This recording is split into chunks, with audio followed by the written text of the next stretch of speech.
dalam kehidupan kami. Tuhan Yesus, mari Kau berbicara buat kami di pagi hari ini.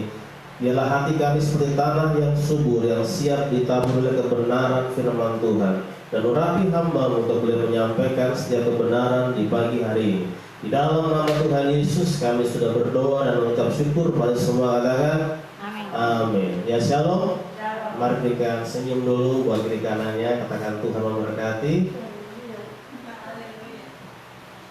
Puji Tuhan, bahkan juga jemaat-jemaat di rumah yang ambil bagian dalam ibadah online. Kita masih dengan tema yang sama, saudara, yaitu menyerahkan dalam tangan-Mu. Kalau kita kemarin belajar bagaimana arti kata ini, itu pertama adalah itu kedaulatan Tuhan.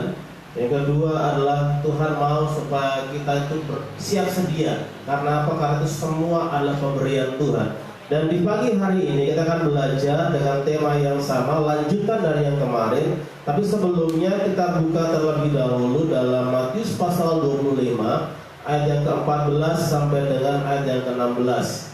Matius 25 ayat 14 sampai dengan 16. Bagi Bapak Ibu yang sudah menemukannya bisa katakan amin. Matius 25 ayat 14 sampai dengan ayat yang ke-16.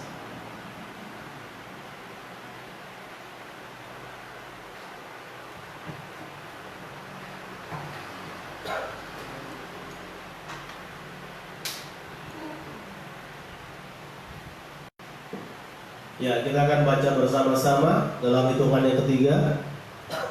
Matius 25 ayat 14 sampai dengan ayat yang ke-16. 1, 2, 3. Sebab hal kerajaan sorga sama seperti seorang yang mau berpergian ke luar negeri, yang memanggil hamba-hambanya dan mempercayakan hartanya kepada mereka. Yang seorang diberikannya 5 talenta, yang seorang lagi 2, dan yang seorang lain lagi 1, masing-masing menurut kesanggupannya. Lalu ia berangkat. Segera pergilah hamba yang menerima 5 talenta itu.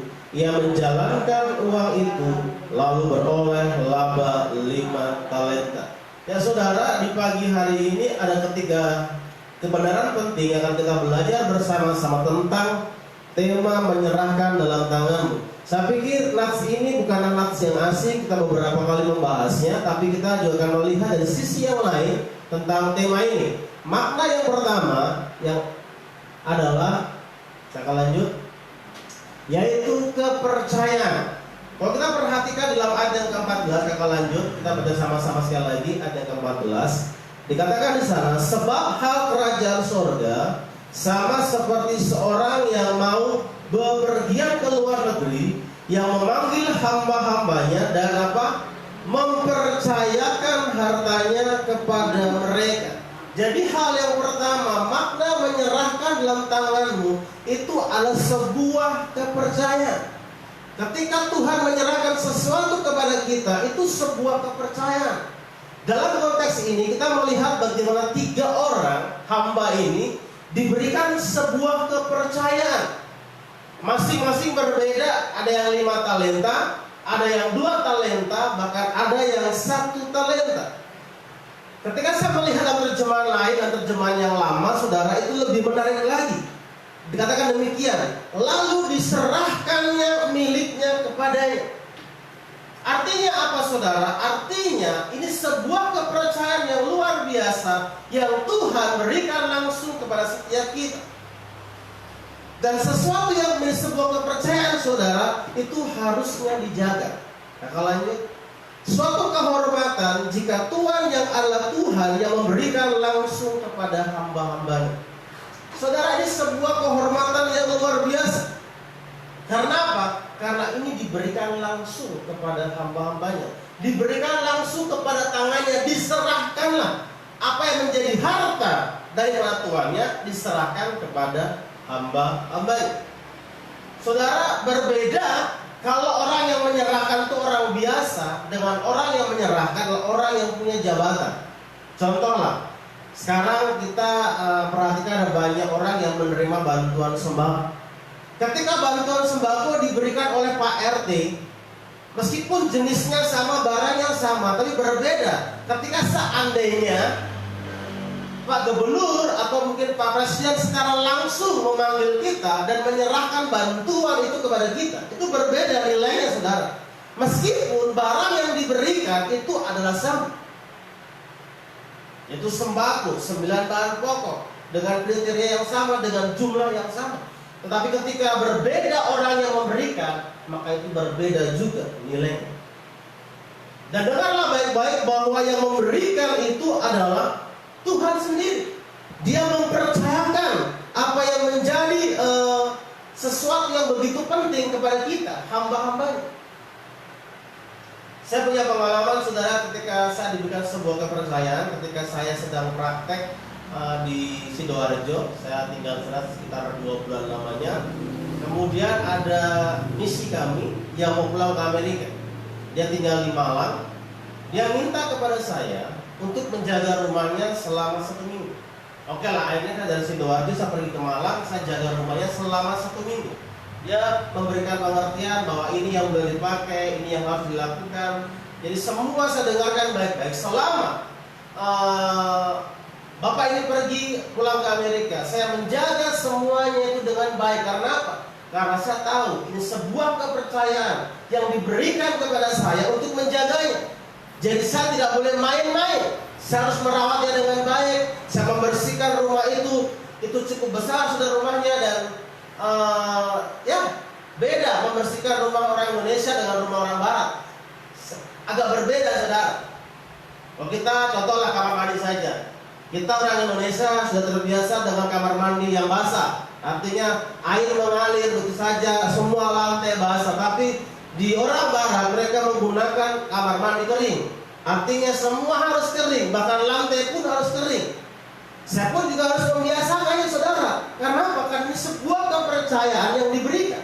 Kenapa dia percaya? Dia tahu bahwa saya dapat dipercaya. Tidak sembarang orang menaruh sebuah kepercayaan kepada seseorang.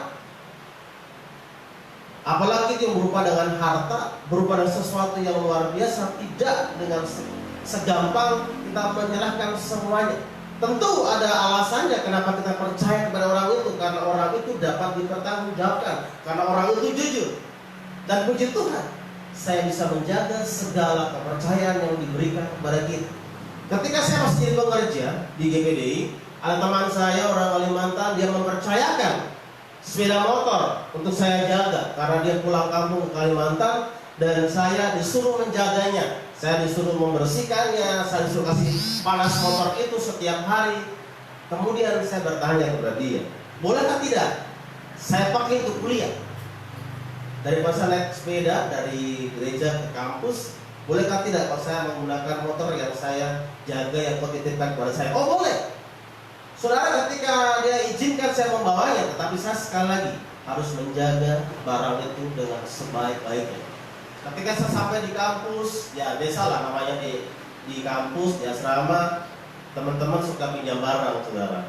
Tetapi sekali lagi bahwa ketika ini adalah barang kepercayaan yang dipercayakan kepada saya, ketika teman-teman mau pinjam motor itu, saya tidak kasih. Karena apa? Karena orang itu percayakan kepada saya, dan hanya saya saja yang boleh menggunakannya. Saya jaga baik. Karena apa? Kalau saya sampai membuat kepercayaan ini cacat, maka orang itu tidak akan percaya lagi kepada saya.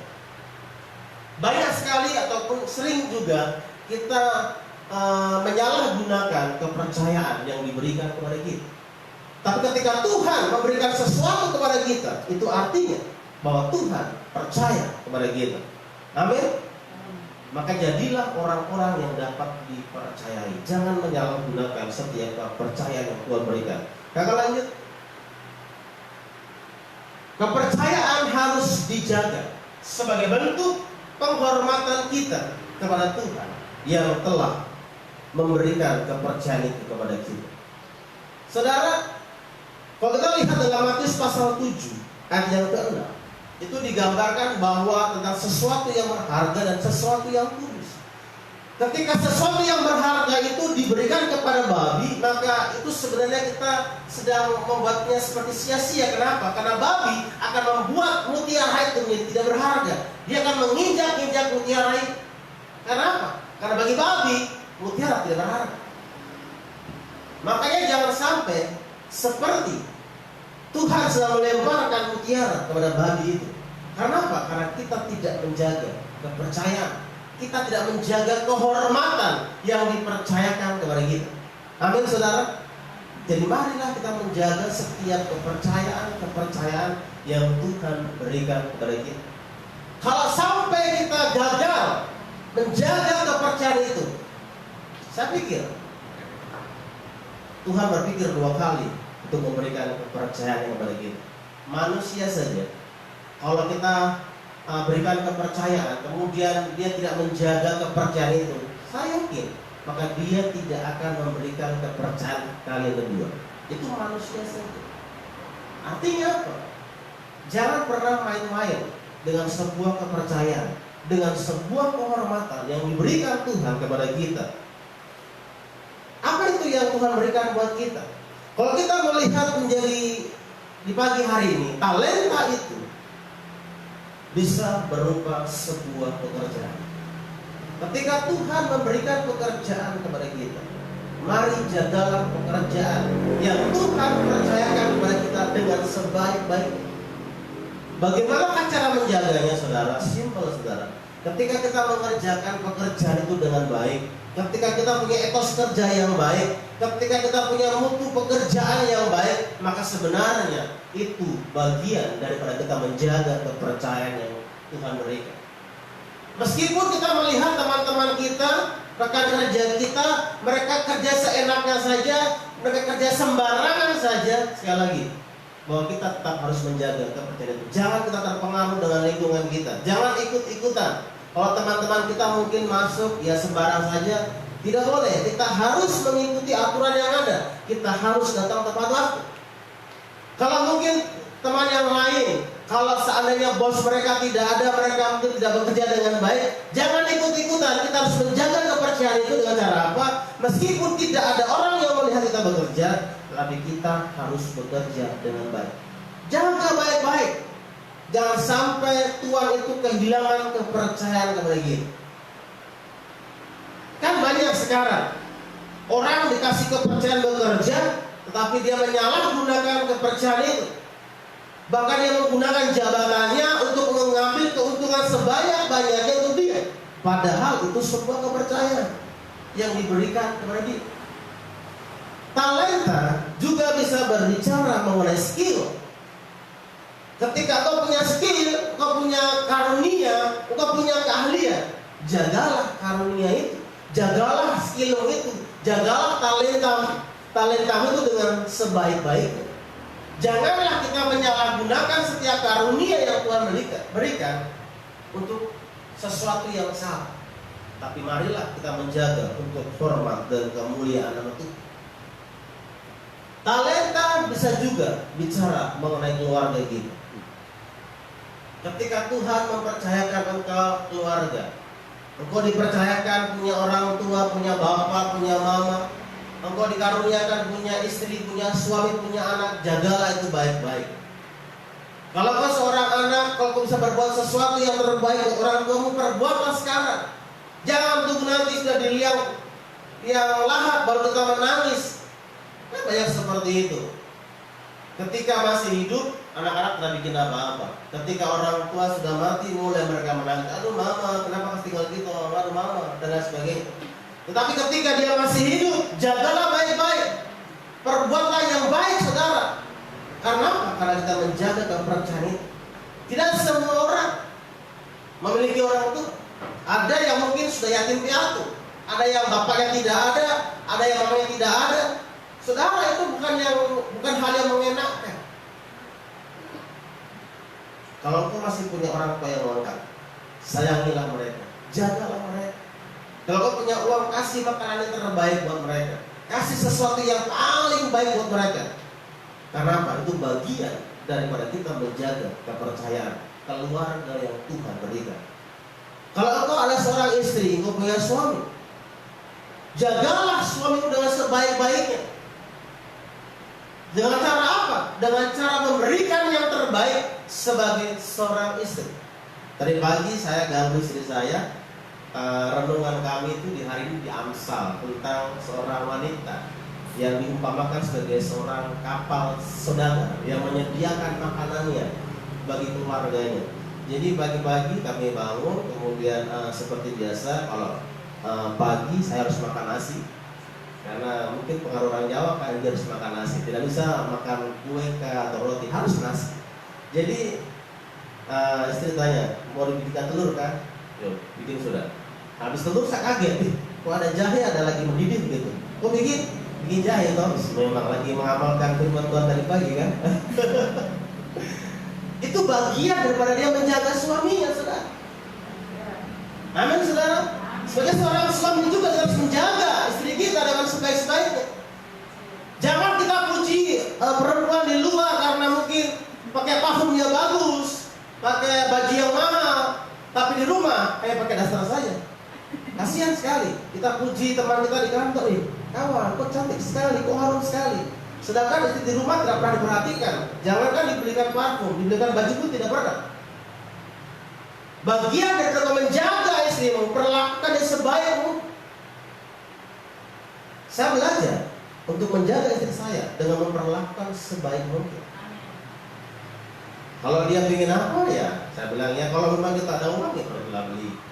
Makanya kadang-kadang kalau kita pergi ke toko, seringkali kami berdebat. Kalau dia ingin baju, saya jarang ingin baju, saya paling jarang. Bahkan kalau dibelikan saya sering beralasan saya tidak mau dibelikan gitu. Tapi saya lebih mementingkan itu saya supaya dia bisa beli sesuatu yang dia mau. Itu bagian daripada kita menjaga istri. Kalau kau seorang orang tua, jagalah keluargamu dengan sebaik-baiknya. Kasih makanan yang terbaik. Bagi kita yang sudah tua, mungkin tidak terlalu penting dengan makanan yang bergizi, tapi bagi anak-anak yang bertumbuh, dia harus mendapatkan hal yang lebih utama dibandingkan kita. Kadang-kadang, entah mungkin tradisi kah, budaya kah, kadang-kadang orang tua makan duluan, khususnya laki-laki, nanti istri dan anak belakangan. Harusnya terbalik, saudara. Anak-anak diutamakan dulu. Karena apa? Karena dia sedang bertumbuh, dia memerlukan asupan gizi yang terbaik. Itu bagian daripada kita menjaga anak-anak kita. Tanamkanlah sesuatu yang baik supaya apa? Itu sebagai pedoman mereka melangkah.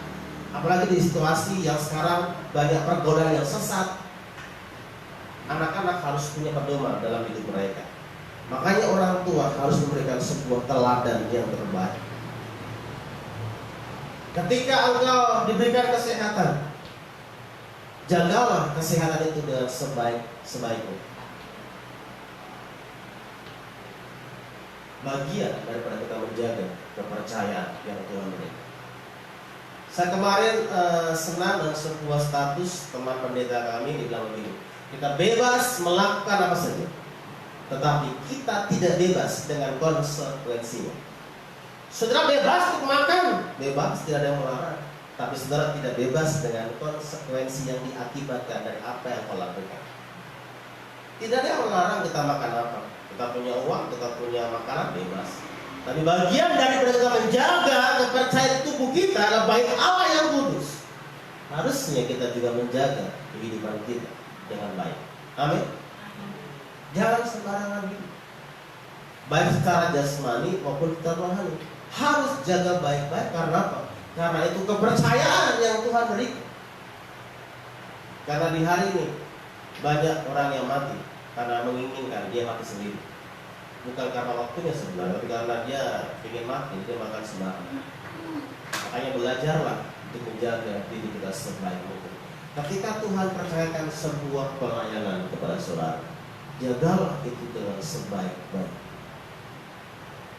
Saudara kalau diberikan sebuah harta yang mahal, pasti saudara akan menjaga dengan baik. Jadi perlakukanlah pelayananmu, perlakukanlah keluargamu, perlakukanlah pekerjaanmu seperti engkau sedang menjaga harta yang begitu mahal. Amin. Di sini ada yang punya handphone? Semua punya handphone ya? Bagaimana perlakuanmu dengan handphone yang baru? Kira-kira bagaimana? Engkau punya handphone baru Android mungkin harganya 3-4 juta, dibandingkan engkau punya handphone center Nokia Kira-kira bagaimana perlakuan saudara dengan kedua handphone itu? Kalau handphone Nokia Center berani lempar? Berani. Kenapa? Dia tahan banting ya. Kalau mungkin iPhone 11 begitu, berani lempar saudara? Pikir-pikir saudara, harga 20 juta lebih, mau lempar begitu. Pasti kita menjaga merawatnya dengan baik. Maka sekali lagi, jagalah apa yang Tuhan percayakan kepada dirimu dengan sebaik-baiknya. Amin. Bilang ke sekolah, jagalah. Jangan sebelah saudara, jangan lihat saya. Jagalah kepercayaan dengan baik. Hal yang kedua saudara, ya, kapasitas. Kita lihat firman Tuhannya. 1, 2, 3. Yang seorang diberikannya 5 talenta, yang seorang lagi 2, dan yang seorang lain lagi berapa? 1. Masing-masing menurut kesanggupannya. Lalu ia berangkat. Ya saudara, saya ingin menunjukkan satu gambaran. Ibu bisa berikan kelas di depan situ tentang makna kapasitas. Dikatakan di sana bahwa masing-masing menurut kesanggupannya. Dalam terjemahan yang lain dikatakan sesuai dengan kadarnya. Saudara, kedua gelas ini punya kapasitas yang berbeda. Dan kapasitas sangat menentukan berapa jumlah air yang dapat ditampung, berapa jumlah air yang bisa dimasukkan dalam sebuah gelas ini. Ini gelas yang pertama dan ini gelas yang kedua. Sekali lagi bahwa masing-masing punya kapasitas yang berbeda. Sama seperti ketiga hamba itu. Mereka diberikan sesuai dengan kapasitasnya, dengan kemampuannya. Ada yang berapa? 5. Artinya dia punya kemampuan 5. Ada yang diberikan 2, karena kesanggupannya adalah mengelola 2. Ada orang yang diberikan 1 talenta, karena kesanggupannya hanya mengelola 1 talenta. Gelas yang pertama yang kecil ini, dia hanya bisa menampung mungkin sekitar 200 ml saja, karena daya tampungnya hanya sekitar 200 ml. Ketika diberikan lebih daripada daya tampungnya, maka dia akan meluber. Dia tidak akan tertampung lagi. Dan gelas yang kedua, dia punya daya tampung yang jauh lebih besar. Taruhlah, ini sebesar 250 ml. Masih kurang. Saya tambah lagi.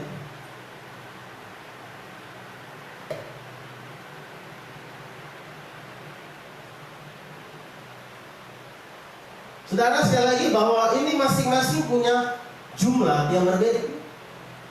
Kalau kita katakan sebuah kepercayaan, artinya bahwa gelas yang pertama, yang kecil ini hanya diberikan sebuah kepercayaan mungkin hanya 2 talenta saja. Karena apa? Karena dia mungkin sanggup mengelola 2 talenta. Tetapi orang yang lain mungkin punya gelas yang lebih besar, karena dia punya daya tampung yang lebih besar, sehingga dia diberikan kemampuan menampung 5 talenta. Karena apa? Itu kemampuannya. Kalau seandainya talenta ini atau jumlah air ini saya pindahkan ke sini, dia tidak akan mampu menampungnya karena jauh lebih besar. Dan setiap kita punya daya tampung yang berbeda-beda. Setiap kita punya kapasitas yang berbeda-beda. Dan Tuhan memberikan kepercayaan itu sesuai dengan kesanggupannya. Saudara pernah tiup balon? Pernah ya tiup balon ya? Balon itu beda-beda saudara. Ada balon yang murah, ada balon yang mahal. Balon yang murah saudara ketika dia tiup makin besar, gampang untuk pecah karena tipis dia punya karetnya. Tapi beda dengan balon yang mahal, dia punya kekuatan lebih. Jadi ketika kita mungkin lempar-lemparkan, dia akan lebih tahan banting dibandingkan balon yang murah. Karena apa? Karena bahannya berbeda. Ketika balon yang murahan saudara, dia punya daya tekan itu lebih kecil. Ketika kita tiup dengan udara yang mungkin tekanannya sekian, dia akan meledak. Karena apa? Dia tidak punya kemampuan untuk menahan daya tekanan itu. Tapi berbeda dengan balon yang mahal, ketika kita masukkan sebuah tekanan yang lebih besar, dia lebih mampu bertahan. Orang yang punya kapasitas yang besar, dia akan punya daya tahan yang lebih besar untuk menghadapi setiap masalah.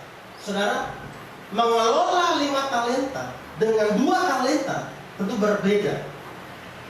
Mengelola 5 talenta dengan 1 talenta berbeda tekanannya. Karena apa?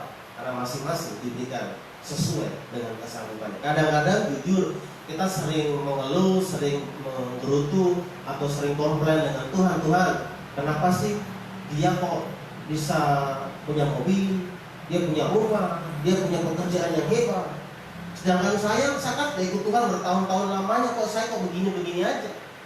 Coba cek kembali, apakah kita menyiapkan sebuah kapasitas yang besar atau tidak? Orang diberikan kepercayaan itu sesuai kapasitas.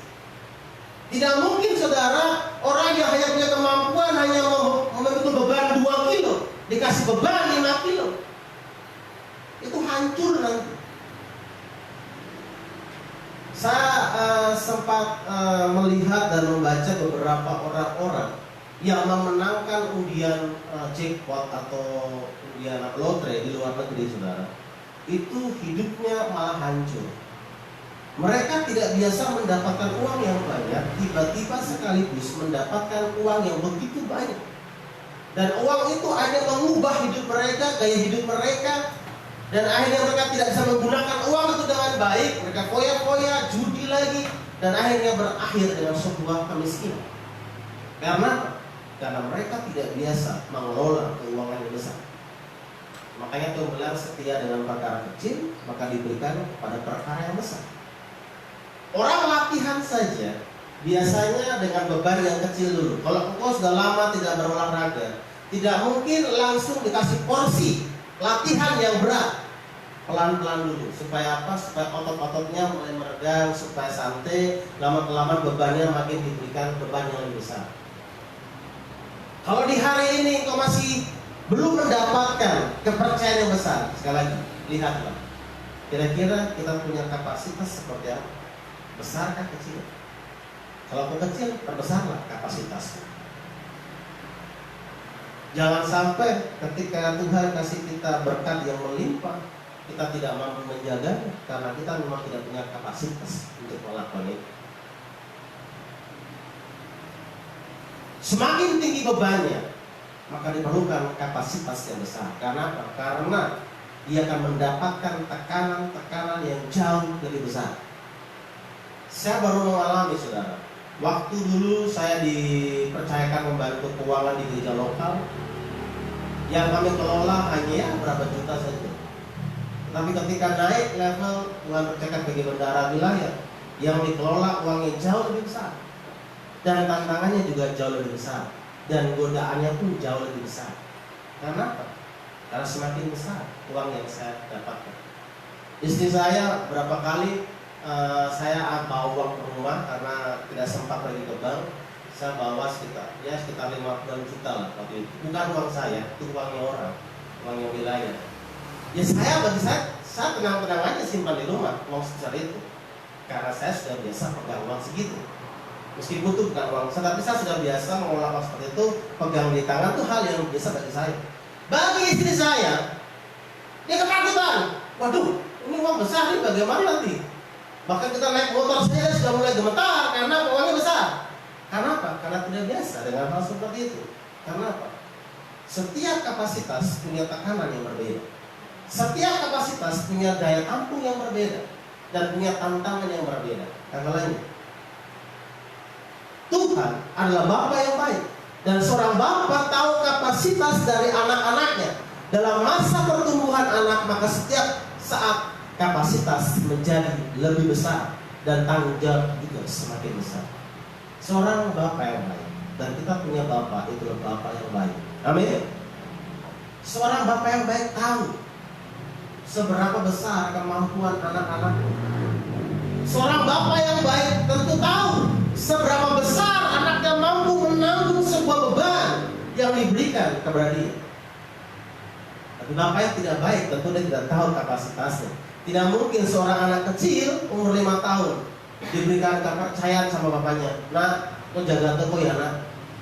Itu yang gila siapa? Bapaknya ke anaknya. Tentu bapaknya yang gila. Anak usia 5 tahun bagaimana mungkin mau jaga toko, bagaimana mau kasih kembali uang? Bingung dia. Tapi seorang bapak yang baik tentu dia akan memberikan sesuai dia punya kapasitas. Kalau mungkin engkau waktu kecil diberikan jajan 5.000, mungkin itu kapasitasmu. Tapi berbeda ketika kau naik ke SMP, ke SMA, pasti berbeda juga uang jajannya. Karena apa? Sesuai dengan kapasitas. Sekali lagi saudara, mari. Kalau engkau melihat bahwa engkau belum mendapatkan kepercayaan yang besar, engkau masih suka iri hati dengan orang yang punya kepercayaan besar, engkau masih iri hati dengan orang yang punya berkat yang besar, lihat terlebih dahulu seberapa besar kapasitas yang engkau miliki. Tanya sebelah, kakak, seberapa besar kapasitas yang engkau miliki?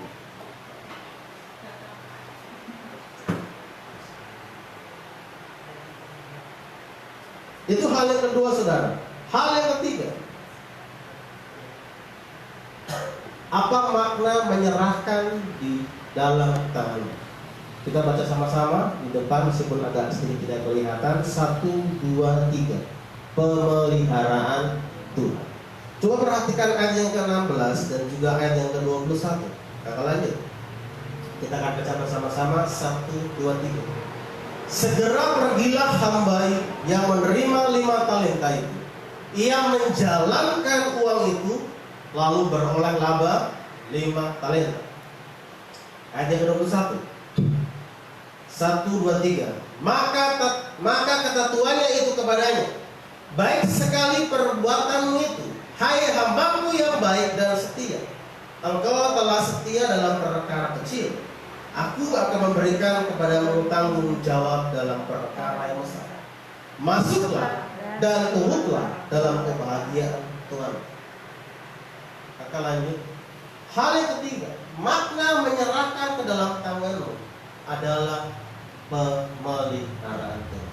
Saudara, ketika ketiga orang tadi yang mendapatkan talenta yang berbeda-beda, yang pertama adalah 5 talenta, yang kedua 2 talenta, yang ketiga 1 talenta. Kedua orang itu yang 5 dan 2 mulai menjalankan talentanya. Dalam sisi ekonomi saudara, ketika seseorang diberikan kepercayaan untuk mengusahakan talenta itu, maka dia akan melakukan perputaran ekonomi. Kalau dia pakai dagang, artinya dia beli barang, dia jual, kemudian dia masuk, dia keluar lagi, dia bagi lagi mana yang jadi keuntungan, mana modal dan lain sebagainya. Dan ketika dia menjalankan usaha itu, maka tentu diperlukan sebuah kos atau uang untuk pemeliharaan. Pertanyaannya adalah begini, apakah orang yang sedang menjalankan itu perlu makan tidak? Perlu kan? Dia perlu makan, dia perlu minum, dan dia perlu segala sesuatu. Ketika dia sedang menjalankan talenta itu, sebenarnya talenta yang diberikan Tuhan bagi dia kerjakan itu bagian daripada Tuhan memelihara kehidupan dia. Karena dia mengusahakan talenta itu, dia memutar ekonomi itu, dia kan juga perlu makan dan dia perlu mengambil dari situ juga. Setelah semua dibagi, baru tahu mana laba, mana modal. Dan di akhir cerita ini ketahuan, oh modalnya adalah 5, keuntungannya adalah 5. Sudah dikurangi dengan keperluan waktu dia menggunakan untuk perputaran usaha itu. Artinya orang yang sedang memutar usaha itu sedang dicukupi dengan usaha yang diberi. Kalau dia tidak punya usaha, artinya yang ada hanyalah pengeluaran saja. Sama seperti sekarang ya, kita mungkin di rumah saja tidak bekerja, yang kerja dengan gaji bulanan oke lah, ada pemasukan. Tapi kalau bagi orang yang tidak punya kerja bulanan atau dia kalau pergi baru dapat uang, kan tidak ada pemasukan, tidak bisa makan. Kalau dia keluar baru bisa makan, artinya hanya pengeluaran saja. Tetapi ketika orang yang sedang mengelola talenta ini, Tuhan sedang pelihara dia ketika dia mengerjakan talenta itu. Artinya apa? Talenta yang Tuhan berikan adalah bagian daripada pemeliharaan Tuhan dalam kehidupan kita. Ketika kita sungguh-sungguh menguasai talenta itu, maka kita akan hidup lewat talenta itu. Kalau di hari ini Tuhan pelihara kita dengan pekerjaan kita, ingat, talenta bisa juga skill. Lewat skill itu kita mendapatkan pekerjaan, dan dengan pekerjaan itu sebenarnya Tuhan sedang pelihara kita. Maka jagalah talenta kita. Kalau sekarang untuk diberikan kepercayaan Tuhan sebuah skill, saudara, dengarkan baik-baik, kita bisa hidup dengan skill yang Tuhan berikan buat kita. Setiap kita pasti punya skill. Tidak ada orang yang tidak punya keahlian. Setiap kita punya keahlian. Tapi maukah kita mengerjakan keahlian yang Tuhan berikan, supaya dengan keahlian itu kita bisa makan dan minum dari keahlian itu? Karena itu bagian daripada pemeliharaan Tuhan. Beda dengan satu orang yang dia hanya mengubur saja talentanya, dia tidak dapat apa-apa. Tapi orang yang mengusahakan talentanya, pertama dia bisa makan, dia bisa minum. Bahkan katakan ayat 21 dibilang begini, masuklah dan turutlah dalam kebahagiaan Tuhan. Uang ada, makan minum ada, pakaian ada, tambah lagi masuklah dalam kebahagiaan Tuhan. Lengkap sudah. Itulah dikatakan di firman Tuhan. Yang tidak bekerja, janganlah dia makan. Jadi kalau kau mau makan, bekerjalah. Jangan biarkan tanganmu itu diam. Kerjakanlah sesuatu. Apa yang bisa kau kerjakan? Kenapa saya kasih gambar di situ burung yang sedang mencari makan? Itu ada alasan. Dikatakan di firman Tuhan apa? Bukankah Tuhan juga memelihara burung-burung di udara? Ini beda sedikit konteksnya, saudara. Burung di udara, Tuhan tidak serahkan makanannya itu di tangannya dia, tidak. Tapi dia harus mencari makanan, dia harus bekerja. Tapi Tuhan siapkan alam semesta ini supaya binatang-binatang bisa mencari makanan. Tuhan siapkan kita skill di tangan kita. Nah, sekarang bagaimana mengubah skill itu menjadi sesuatu? Bagaimana mengubah skill itu menjadi sesuatu yang menghasilkan? Jangan diam-diam saja. Kemarin saya melihat di Facebook ada gambar foto tentang Cekos. Di situ ada sedikit berita bahwa Pak Wagub menghimbau agar semua warganya untuk bisa bertanam supaya ada ketahanan pangan begitu. Itu bagian daripada kita memelihara hidup kita. Kalau kita bisa bertanam, punya lahan, ya silakan. Tetapi ada banyak pekerja yang bisa menghasilkan sesuatu lewat tangannya. Ada banyak, saudara. Kalau kau punya keahlian sulam menyulam, ya jadikanlah sulam menyulam itu menjadi makananmu. Di kampus kami ada 2 kreativitas yang bisa menolong mahasiswa untuk bisa membayar sekolah. Yang laki-laki disuruh membuat dari bambu kerajinan. Jadi dari bambu dibuat miniatur tentang gua Yesus lahir. Ada Tuhan Yesus di palungan, ada domba, ada malaikat, ada rumahnya. Jadi kami diajar untuk membuat miniatur dari bambu. Bahan-bahannya semua disiapkan dari sekolah, dari kampus. Tugas kami hanyalah mengerjakannya. Kalau seandainya pun kami beli sesuatu, kami tinggal kasih nota kepada kampus, dorang ganti kami punya uang. Artinya hanya kami harus bekerja saja. Tetapi meskipun begitu, saudara, tidak banyak orang yang mau menggunakan media ini. Saya bukan tipe orang yang bisa punya kemampuan membuat bambu itu, saudara. Tapi saya paksa, karena saya pasti lagi tidak ada uang, harus bayar uang kuliah, saya paksa. Teman-teman saya, dengan saya bersamaan, dia bisa menghasilkan 10 kerajinan. Dengan waktu yang sama dengan dia, saya hanya bisa menghasilkan 1 saja. Tapi yang penting saya bekerja, dan dari situ kan lumayan, dapat penghasilan, bisa bayar uang kuliah saya. Ya, kadang-kadang saya harus bekerja di kampus. pakai setengah jam, 3.000, tidak apa-apa. Yang penting saya bisa mendapatkan sesuatu, saya bisa melunasi uang sekolah saya. Bagi yang perempuan itu disediakan listrik. Jadi mereka menyulam, ada pola, mereka bikin pakai apa tuh? Benang-benang jadilah gambar. Sama juga modelnya. Mereka tidak kesukaan modal. Yang penting mau kerja. Tapi dari sekian banyak mahasiswa, banyak yang sebenarnya kekurangan uang, tidak punya uang untuk kuliah. Tapi saya melihat hanya 1-2 orang yang mengerjakan bagian ini. Makanya lebih milih diam saja. Padahal Tuhan sudah siapkan berkat Tuhan untuk memelihara hidup kita. Coba saudara lihat tangan saudara. Tangan ini bisa sama. Setiap kita punya 2 tangan. Tapi setiap tangan ini bisa menghasilkan sesuatu yang berbeda dari tangan yang lain. Tergantung tangan siapa yang pegang sesuatu. Saudara perhatikan di Jawa, saudara, ketika mereka melihat barang-barang yang tidak berguna seperti apa itu namanya, akar-akar bambu itu, mungkin untuk kita dibuang saja. Tapi bagi mereka, di tangan mereka, itu punya sebuah kerajinan yang luar biasa. Jadi mungkin gambar bebek lah, apalah, di tangan mereka bisa mendapatkan sesuatu dan mereka hidup dari situ. Jadi marilah saudara sekali lagi bahwa Tuhan pelihara kita lewat talenta-talenta yang Tuhan sudah berikan. Tuhan pelihara kita dengan apa? Dengan pekerjaan yang sudah kita terima. Tuhan pelihara kita dengan apa? Dengan pelayanan yang Tuhan berikan kepada kita. Kalau kita kerjakan dengan baik, saya percaya kita akan hidup olehnya. Amin. Karena apa? Karena Tuhan memberikan di tangan kita. Yang pertama tidak saudara? Pasti kan yang pertama?